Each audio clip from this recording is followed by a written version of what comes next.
You knew the story before tonight, but we all sat here together and watched the story of Greenwood. I know you all are teaching Greenwood as a part of your Oklahoma and American history, right?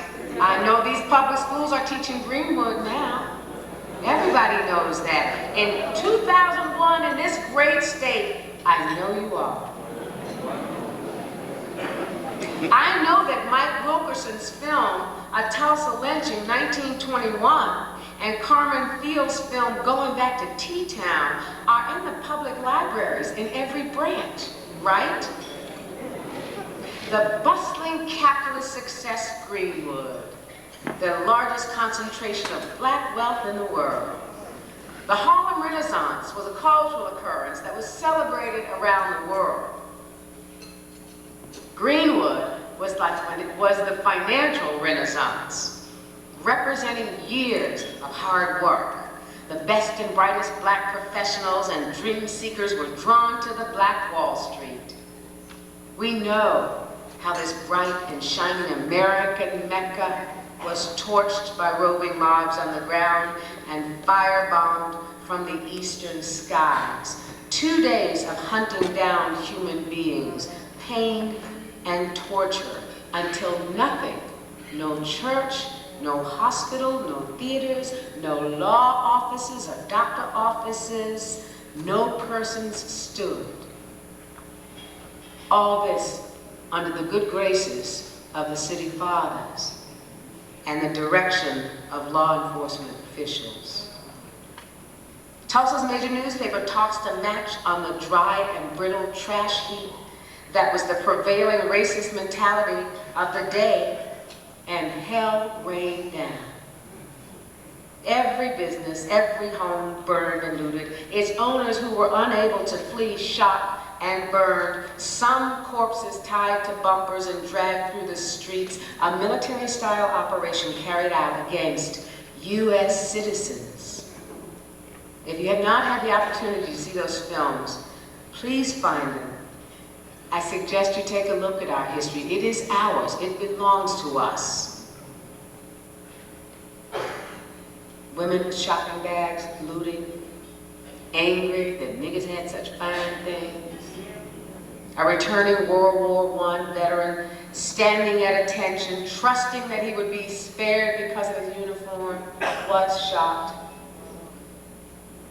The dream that was Greenwood was wiped from the face of the scorched earth. The blood of faces in photos even familiar to me, families soaking into the green country landscape. And a soul wound so deep in the people that I grew up in North Tulsa in the shadow of it. You know the story of Greenwood. Well, just as South Africa has given the world the invaluable gift of this demonstration of a national self-examination that puts its faith in the redemptive power of truth, Oklahoma is now poised to be that city on a hill that lets its light so shine.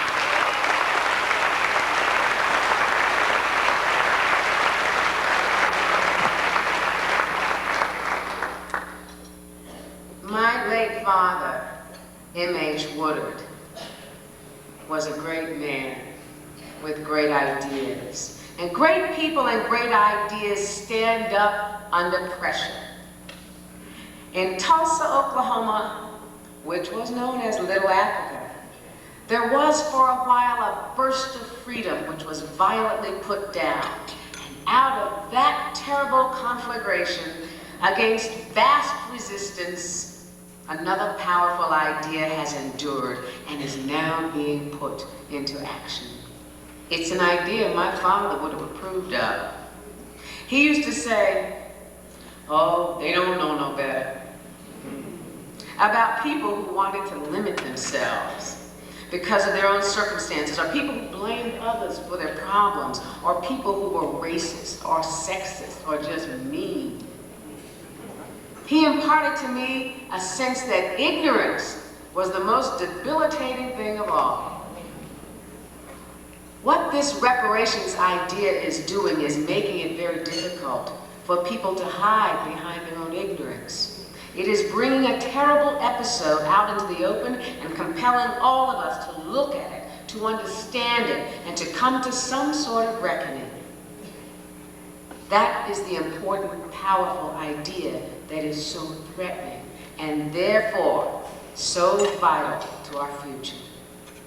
Somehow my father, who spent most of his 80-plus years in Tulsa, was never made bitter or cautious by the legacy of silence and denial which followed the race burning and subsequent attitudes. That simple phrase, "They don't know no better," implied so much about who he was. He refused to let ignorance limit him or his children.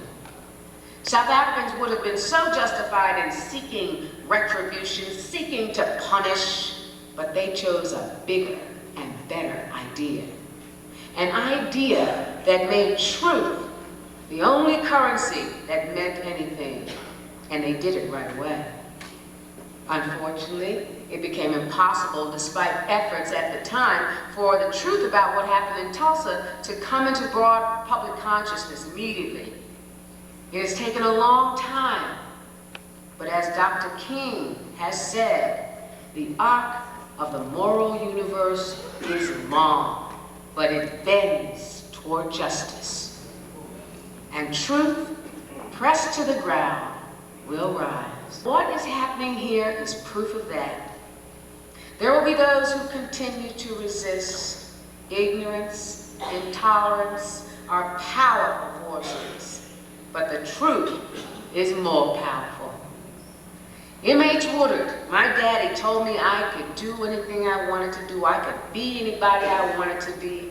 He warned me, though, that there will be people out there who wouldn't agree with it, who wouldn't like it.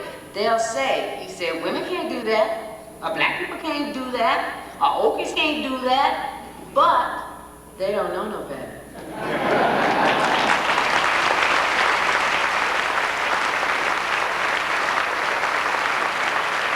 He didn't say, oh, those people are stupid. They hate us, and that's why you can't expect to get what you deserve. He just told me they didn't know any better. What he wanted me to understand is that people can be made to see the world differently. The truth can change things. In South Africa, they are saving themselves a lot of time and a lot of pain. As painful as it is to go through, the ordeal of the Truth and Reconciliation Commission is making it a lot harder for South Africans to engage in the politics of denial or to claim that they didn't know. This will work to their advantage in the long run. The work that you are doing here in Oklahoma is, in some ways, much harder. You are breaking through over a century, a half-century of denial and silence. But in the end, you will be saving future generations a lot of pain. Now we all know better, and we can act on that awareness. I'm sure it makes a lot of people uneasy talking about reparations. There has been an uneasiness among all our communities over these years, and you never know why.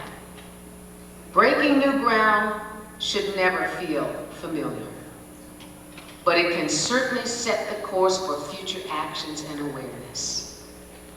There is no personal blame being cast when we talk about reparations, but there is the possibility of collective redemption for us all as a family.